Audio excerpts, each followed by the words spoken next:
रिश्तों को सुधारने का, संबंधों को ठीक करने का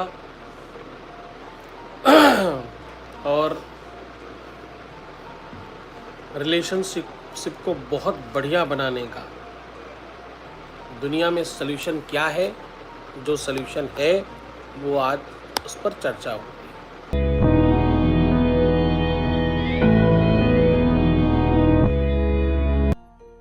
लव मैरिज, मैरिज में आ रही प्रॉब्लम, समस्या तमाम तरीके की होगी, पर समाधान तुम्हारे अपने द्वारा हो जाएगा। रिश्ता खराब हो ये बिल्कुल स्वाभाविक बात है, हो सकता है किसी का भी खराब हो सकता है, पर उस रिश्ते को खराब के साथ साथ अच्छा भी कर दिया जाए, ये आपका काम है। रिश्ते को बेहतर बनाने में सिर्फ एक ही चीज काम करती, रिश्तों को संभालने में तुम्हारा मानस, तुम्हारा विचार, तुम्हारी अपनी गतिविधि काम करती।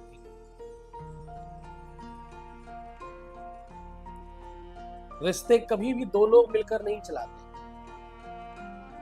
Be careful.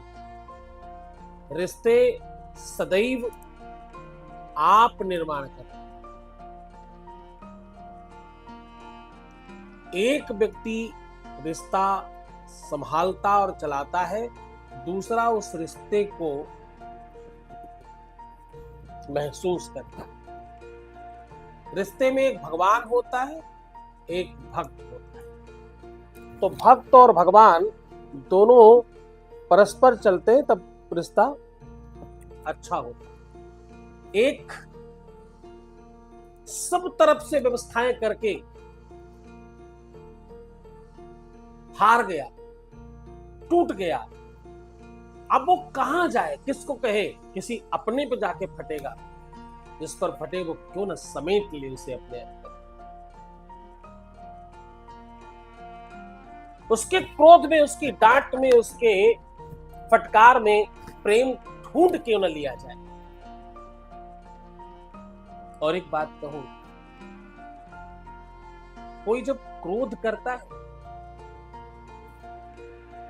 तो वो अकारण नहीं है, वो परेशान है, वो अपनी परेशानी को बताता है।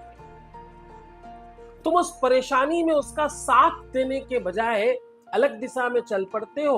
बच्चों, बस यही तुम रिश्ता खराब कर बैठते हो। हाँ, एक रीवा की लड़की है, नाम नहीं बताऊंगा, वो कहती कि जब आप मेरा नाम भी यहाँ लेते हो तो मेरे काम बनने लगते। कहते जब आप मेरा नाम पढ़ भी लेते हो तो लगता है जैसे भगवान की कृपा होने लगती।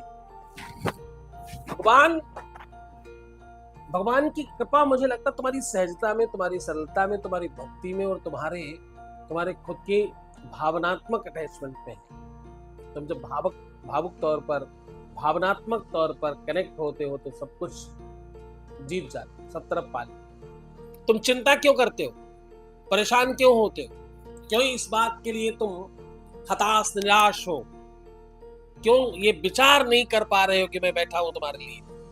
चिंता मत करना, दुनिया एक तरफ, तुम एक तरफ, सारा विश्व एक तरफ, तुम एक तरफ।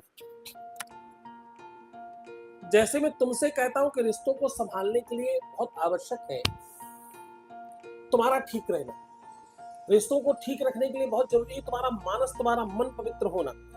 अब मुझे कल परसों कोई कह रहा था कि गुरुदेव मेरी कमियां बताओ, तो मैंने उनको कहा जरा एक बात बताओ, कितना फर्क पड़ता है जब तुम्हारा कोई अपना हो और कोई नॉर्मल व्यक्ति तुम्हारे सामने। बोले कोई फर्क नहीं पड़ता। मैंने कहा अगर आप भोजन करा रहे हो किसी अपने व्यक्ति को और किसी उसी के खास मित्र इत्यादि को, तो कोई फर्क पड़ेगा आपको परोसने में? बोले कोई फर्क नहीं पड़ेगा। मैंने कहा बिल्कुल गलत, तुमने ध्यान नहीं दिया, अगली बार ध्यान देना।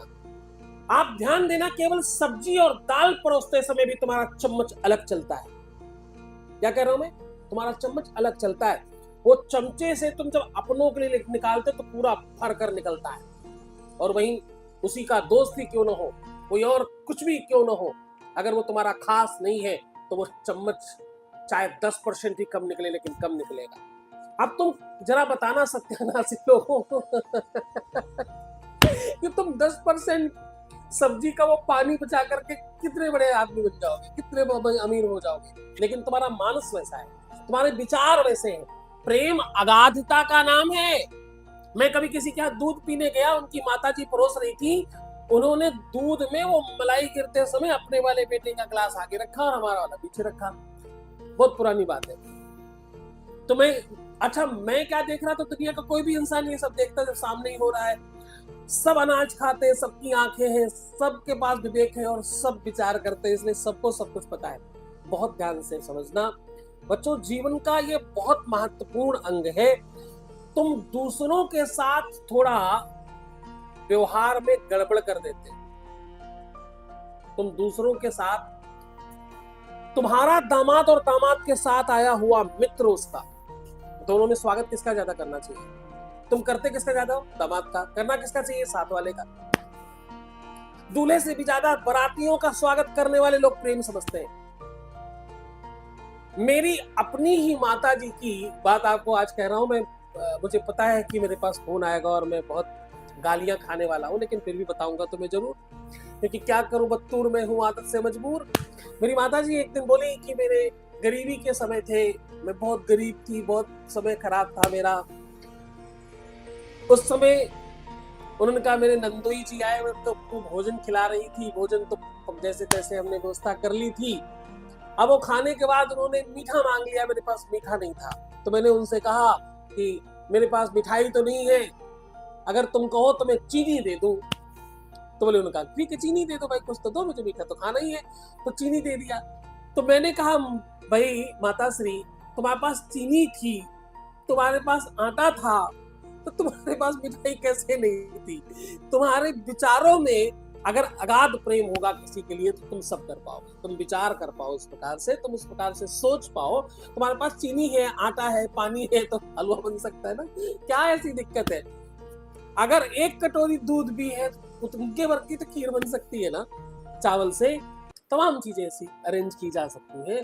केवल आटे में चीनी डालकर भूंज कर भी पंजीरी बना करके खिलाई जा सकती है, वो बड़ी स्वादिष्ट लगती है।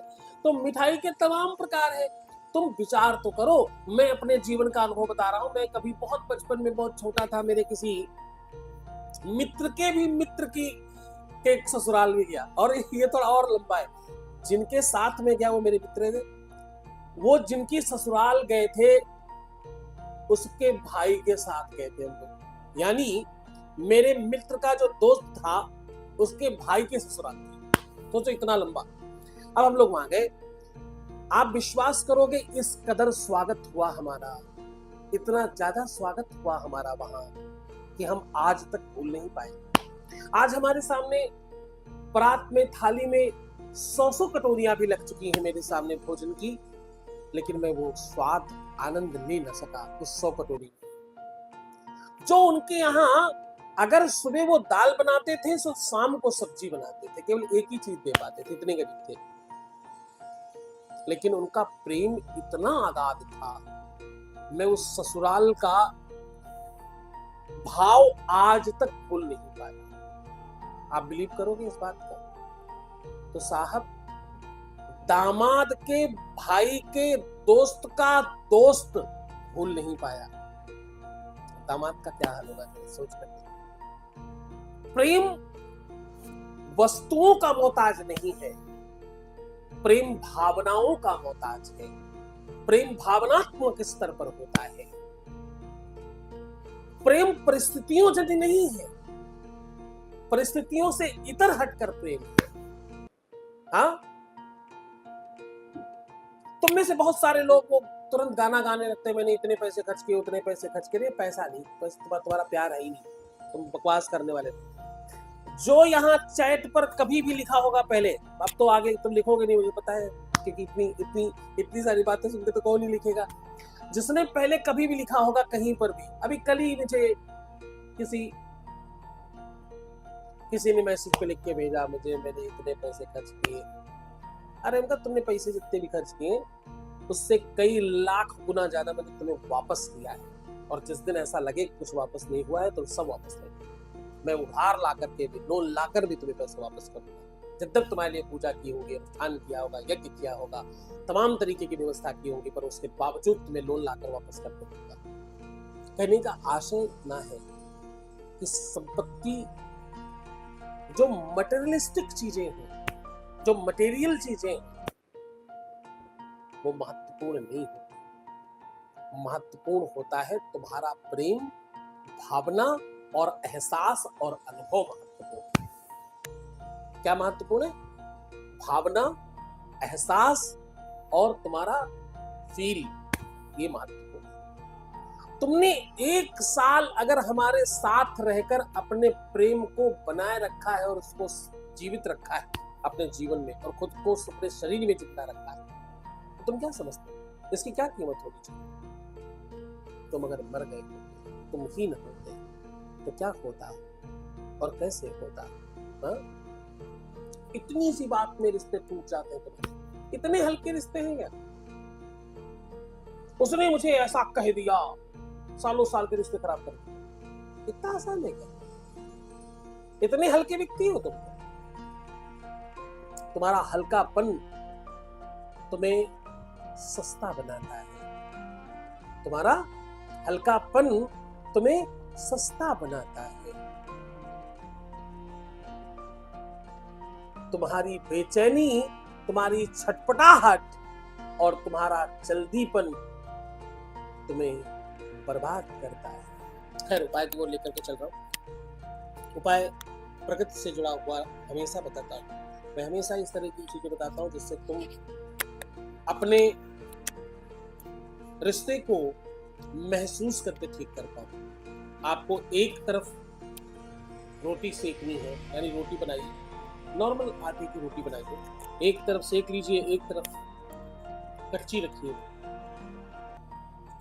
कच्ची जो आपने रखी है उसके आधे तरफ अपना नाम लिखिए और आधे तरफ अपने पार्टनर का नाम लिखिए। किसी भी तरह से लिख सकते हैं, और इसमें खूब सारा शहद लगाइए और रोटी को बीच से फोल्ड कर दीजिए, यानी दोनों नाम आपस में जुड़ जाएं, मिल जाएं। इस रोटी को अपने ऊपर से 7 बार उतारिए। 7 बार उतारने के बाद अपनी नाभि और अपने हृदय में स्पर्श कीजिए। ये कपड़ों के बगैर करिएगा। नाभि यानी शरीर के साथ स्पर्श हो, आपकी बॉडी ऑर्डर के साथ स्पर्श हो, ऐसा ध्यान रखिएगा। पुरुषों के लिए दिक्कत नहीं, महिलाओं को थोड़ा इस बात को समझ कर करना होगा। इसे पूरे मन से, पूरी श्रद्धा से उपाय को करें। ये उपाय 7 के 7 दिन में कभी भी किया जा सकता है। इसमें मंगल, इसमें राहु और इसमें तुम्हारे शुक्र और सूर्य को बल देने का प्रयास है। जब भी इन्हीं ग्रहों की वजह से सदैव रिश्ते खराब होते हैं। तो स्पर्श करने के बाद अपने ही हाथों से गाय को खिलाएं, और ऐसा 7 बार करें कम से कम। ऐसा 7 बार करने से पहली बार में हो सकता है गाय आपसे ना खाए, पर आप ये मत समझना कि वो भूखी नहीं है या जो भी, ये समझना कि तुम्हारा संकट ज्यादा है। 7 बार प्रयास करना, 7 बार खा ले तो तुम्हारा काम थोड़ा जल्दी तेज होगा। 1 आध बार नहीं खाए तो तुम समझना संकट बड़ा है, पर अधीर मत होना। धैर्यता से ये उपाय करते रहना, पूरे मन से, पूरी श्रद्धा से, पूरे बल से, पूरी ताकत से, पूरे सामर्थ्य के साथ, और गुरु पर भक्ति बनाकर, गुरु के प्रति श्रद्धा रखकर उपाय करोगे तो तुम सफल हो जाओगे। उपाय सदैव जिस गुरु ने बताया है उसके ऊपर तुम्हारी श्रद्धा का जो पैरामीटर है उसी आधार पर उपाय काम करता है। तो उपाय तब काम करेगा जब तुम पूरी तरह से श्रद्धा रखोगे। तो मन से आप उपाय करो। तुम्हें सिर्फ एक ही काम करना, मात्र एक काम। क्या आपको करना ये है कि मुस्कुराओ, सुंदर बनो, हर आधे घंटे में प्रणाम कर पानी पियो। अपना बहुत बहुत बहुत ख्याल रखना। मैं हर हाल में तुम्हारे साथ हूँ, हर परिस्थिति में तुम्हारे साथ हूँ। तुम्हारी हर परिस्थिति को, हर स्थिति को ठीक करने के लिए निरंतर प्रयासरत हूँ। अपना बहुत ख्याल रखिएगा। मैं फिर आपके साथ दोबारा संवाद करूंगा। नमः शिवाय। हर हर महादेव।